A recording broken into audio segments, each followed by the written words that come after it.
जो हमारे aspirants एपीएसएसबी CHSL का प्रिपरेशन कर रहे हैं उनके लिए बहुत इंपॉर्टेंट न्यूज़ है। एपीएसएसबी ने फाइनली आपका जो सीएचएसएल का एग्ज़ाम है उसका नोटिफिकेशन रिलीज़ कर दिया है। तो इस नोटिफिकेशन के बारे में हम थोड़ा सा डिटेल में डिस्कस करेंगे कि क्या क्या चीज़ें हैं जो आपको ज़रूरी हैं, पता होनी चाहिए इस नोटिफिकेशन के रिगार्डिंग। तो डियर देखिए, सबसे पहले मैं इसमें आपसे बात करूंगा कि किसी भी एग्जामिनेशन के लिए मैं आपसे पहले भी बोला हूँ, 3 चीज़ें जानना सबसे इंपॉर्टेंट होता है। सबसे इंपॉर्टेंट तो ऑब्वियसली एग्जामिनेशन डेट क्या है, दैट इज़ 20 सितंबर 2026। सेकेंडली, इस एग्जामिनेशन के फॉर्म आपका कब से ओपन हो रहे हैं, तो आपका 20 जुलाई 2026 से इस एग्ज़ाम के फॉर्म ओपन हो जाएंगे और जो क्लोजिंग डेट है वो आपका 10 अगस्त तक रहेगी। तो 20 जुलाई से लेकर 10 अगस्त तक का टाइम है। ऐसा वेट नहीं करेंगे कि अगस्त में जाके ये फॉर्म फिलिंग करें, अदरवाइज लास्ट में वेबसाइट पे भी लोड बढ़ जाता है। तो टाइमली अपना फॉर्म सबमिशन कंप्लीट करना है। प्लस इसमें दूसरा स्टूडेंट्स का डाउट होता है कि जो एग्जामिनेशन है क्या सिर्फ रिटन पेपर होगा या उसके अलावा आपका स्किल टेस्ट भी होगा। तो इसमें 3 पोस्ट ऐसी हैं, पोस्ट नंबर 17, 20, 22, मेनली जो आपका रिकॉर्ड सॉरी आपका डीईओ एंड आपका एलडीसी वाला जो पोस्ट है उसमें स्किल टेस्ट है। अदरवाइज बाकी किसी पोस्ट में स्किल टेस्ट नहीं है। 3 ही पोस्ट में है, मैं बताऊंगा अभी कौन कौन सी। तो जो स्किल टेस्ट होगा उसका भी डेट है आपका 10 अक्टूबर 2026। आगे हम बात करते हैं इस नोटिफिकेशन के बारे में। तो सबसे पहले यहाँ पर सारा आपका पोस्ट मेंशन्ड है कि किस पोस्ट में आपका कितना कितना वैकेंसीज हैं। तो एक तो जो इसमें आपका डेटा एंट्री ऑपरेटर वाला पोस्ट है, एक आपका जूनियर सेक्रेटेरिएट असिस्टेंट है एंड एक आपका ये एलडीसी वाला जो पोस्ट है। ये 3 पोस्ट में आपका स्किल टेस्ट रहेगा, बाकी किसी पोस्ट में आपका स्किल टेस्ट नहीं है।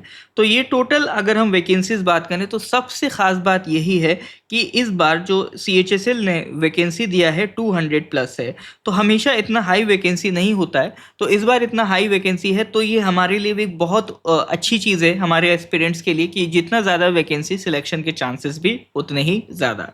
तो 200 प्लस वैकेंसीज़ के साथ आपको प्रिपरेशन करना है। एंड कुछ पोस्ट में क्या क्या एलिजिबिलिटी है उसके बारे में भी हम बात करेंगे। जैसे कुछ पोस्ट हैं जैसे पोस्ट नंबर 17, 20, 22, 23, उसमें उन्होंने बोला है कि आपका जो कंप्यूटर एप्लीकेशन का डिप्लोमा है वो भी रिक्वायर्ड है। तो डियर, अगर आपने ये डिप्लोमा कर रखा है तो मेक श्योर करिए जिस भी इंस्टीट्यूशन से आपने कर रखा है वो या तो Arunachal Pradesh council for technical education से सर्टिफाइड हो या फिर आपका AICTE से सर्टिफाइड हो। इन 2 से सर्टिफाइड होना ज़रूरी है। तो पोस्ट नंबर 17, 20, 22, 23। तो पोस्ट नंबर 17 तो मैं अभी आपको बताया, डेटा एंट्री ऑपरेटर वाला जो पोस्ट है। 20 आपका जूनियर सेक्रेटेरिएट असिस्टेंट है, 22 अपना एलडीसी है एंड 23 जो आपका रिकॉर्ड कीपर वाला पोस्ट है। इन 4 पोस्ट में कंप्यूटर एप्लीकेशन डिप्लोमा नीडेड है। इसके अलावा कुछ पोस्ट आपका जो पर्सन्स विद बेंचमार्क डिसेबिलिटीज़ हैं एंड एक्स सर्विसमैन हैं उनके लिए भी रिजर्व है। उसका डिटेल भी आपको नोटिफिकेशन में मिल जाएगा। इस नोटिफिकेशन का PDF भी आपको अवेलेबल हो जाएगा। तो आप डिस्क्रिप्शन में देखेंगे तो एक लिंक आपको मिलेगा PDF डाउनलोड करने के लिए, तो वहाँ से आप इसका PDF भी डाउनलोड कर सकते हैं। सेकेंडली, हर एक पोस्ट का जो क्वालिफिकेशन है वो यहाँ पर मेंशन्ड है। जैसे आपका एग्रीकल्चर फील्ड असिस्टेंट के लिए आपका 12th क्लास में साइंस रिक्वायरमेंट है। सेकंड आपका जैसे डेटा एंट्री ऑपरेटर है, तो डेटा एंट्री ऑपरेटर के लिए आपका किसी भी स्ट्रीम में 12 पास होना ज़रूरी है। साथ ही साथ इस पोस्ट में आपको स्किल टेस्ट भी करवाया जाएगा जब आप रिटन क्वालिफाई करेंगे। तो स्किल टेस्ट में आपका जो टाइपिंग टेस्ट होगा तो उसमें क्या क्या क्वालिफिकेशन होना चाहिए वो भी मेंशन्ड है। फिर इसके बाद जैसे फील्ड असिस्टेंट का अगर मैं बात करूं तो उसमें 12 पास रिक्वायर्ड है या फिर आपका रिकॉग्नाइज IT से आपका 12 पास होना चाहिए विद सर्वे कोर्स, या फिर आपका मैथ्स ज्योग्राफी के साथ 12 पास होना चाहिए। तो आप देख सकते हैं इस तरह से सारी पोस्ट का जो क्वालिफिकेशन है वो इसमें आपका मेंशन्ड है। एक मैंने जो आपको जूनियर सेक्रेटेरिएट असिस्टेंट बताया इसमें स्किल टेस्ट रिक्वायर्ड होगा। इसके अलावा जो LDC है उसमें आपका स्किल टेस्ट है प्लस 12 पास होना इसमें ज़रूरी है। एडिशनली एक जो आपका रिकॉर्ड कीपर वाला पोस्ट है इसमें आपका स्किल टेस्ट नहीं होगा, लेकिन हाँ उनका रिक्वायरमेंट है कि 1 ईयर डिप्लोमा कोर्स आपका होना चाहिए। तो ये मल्टीपल पोस्ट में क्या क्या रिक्वायरमेंट्स है वो सारा आप PDF डाउनलोड करके एक बार देख सकते हैं। जिस पोस्ट में आप एलिजिबल हैं उसके लिए आप अप्लाई कर सकते हैं। एंड सबसे इम्पॉर्टेंट फिर हम लोग आगे आपका बात आते हैं कि इसका क्या क्या सिलेबस है और क्या क्या इसमें आपका एग्जामिनेशन में पूछा जाएगा। तो देखिए उससे पहले एक आपका जो फ़ी मेंशन है एपीएसटी के लिए 150, जनरल कैंडिडेट के लिए 200, ये तो देखिए एपीएसएसबी का और भी एग्जाम्स में सेम ही रहता है। प्लस अब हम आते हैं स्कीम ऑफ एग्जामिनेशन। तो दो स्टेजेस मेंशन है, रिटन एग्जाम, स्किल टेस्ट। तो स्किल टेस्ट जैसे मैंने आपको बताया हर एक पोस्ट के लिए नहीं है, 3 ही पोस्ट हैं आपका, 17 नंबर 2022, वही आपका data entry operator, junior secretariat assistant and आपका एलडीसी। बाकी जो स्टेज 1 है रिटन एग्जामिनेशन, रिटन मतलब ऑब्जेक्टिव पेपर होगा, वो तो सबके लिए कंपलसरी है। तो रिटन एग्जामिनेशन में देखिए जनरली एपीएसएसबी में बाकी जो एग्जाम्स का पैटर्न है वैसे ही इसमें आपको पैटर्न मिलेगा। जनरल अवेयरनेस मतलब इसमें आपका जीके रहेगा, रीजनिंग रहेगा, अरिथमेटिक एंड न्यूमेरिकल एबिलिटी मतलब मैथ्स वाला रहेगा एंड आपका इंग्लिश वाला पार्ट रहेगा। तो हर एक सब्जेक्ट में हर एक सेक्शन में आपको 25 क्वेश्चंस मिलेंगे, पर क्वेश्चन 2 मार्क्स का होगा, तो पर सब्जेक्ट आपका 50-50 मार्क्स का 200 मार्क्स का ये आपका पेपर होता है एंड 2 आवर्स में आपको इसको कंप्लीट करना होता है। एडिशनली हर एक सब्जेक्ट का सिलेबस इसमें यहाँ पर मेंशन्ड है, वो भी आप देख सकते हैं। उसके अलावा अब इसमें अप्लाई कैसे करना है उससे पहले एक बार मैं इसमें बता देता हूँ। यहाँ सबसे ज़्यादा सवाल आता है कि क्या सर निगेटिव मार्किंग होगी कि नहीं होगी। देखो यहाँ पर क्लियर लिखा है there are no sectional cut off marks and negative marking. Generally आप एपीएसएसबी में देखेंगे कोई निगेटिव मार्किंग नहीं होती है। इसमें एक कट ऑफ होता है। कट ऑफ का क्या मतलब है कि देखिए क्वालिफाई करने के लिए भले ही आपकी रैंक 1 आ जाए, बट मिनिमम आपका जो स्कोर होना चाहिए वो 33% हो। 33% मतलब आपका 200 मार्क्स का पेपर होगा, तो 200 मार्क्स में मिनिमम आपको 33% आना चाहिए। दैट इज समथिंग अराउंड 67 आपको मिनिमम इतना स्कोर करना है। इससे नीचे पे अगर आप फर्स्ट रैंक भी ले आएंगे वो आपको सिलेक्ट नहीं करेंगे। दूसरा, पहले क्या होता था सेक्शनल कट ऑफ भी होती थी कि जीके में मिनिमम इतना होना चाहिए, इंग्लिश में मिनिमम। इस बार ये सब खत्म कर दिया, कोई भी सेक्शनल कट ऑफ नहीं है। जीके में आप 0 ले आए, मैथ्स में आप 0 ले आए, रीजनिंग इंग्लिश में पूरा आ गया, कोई दिक्कत नहीं, उससे कोई मतलब नहीं। सेक्शनल कट ऑफ से सीधा सीधा मतलब है आउट ऑफ 200 आपका मिनिमम 33% आना चाहिए।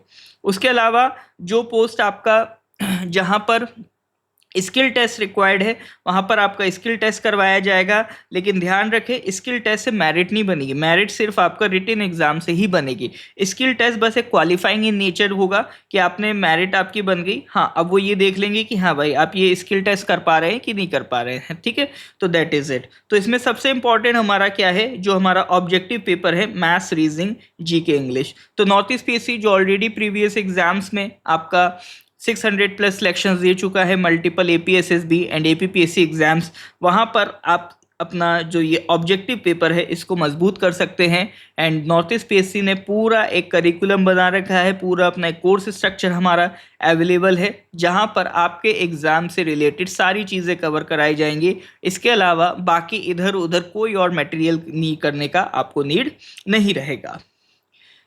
क्या क्या इसमें आपको डॉक्यूमेंट्स देने, ये सारी चीज़ें भी इसमें आपको पीडीएफ में मिल जाएगा।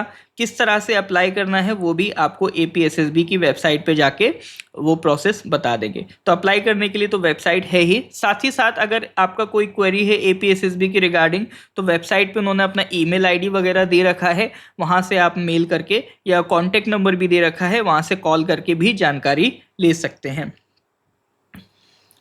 उसके अलावा जो पर्सन्स विद बेंचमार्क डिसेबिलिटीज़ हैं उनका क्राइटेरिया भी इसमें आपका मेंशन्ड है।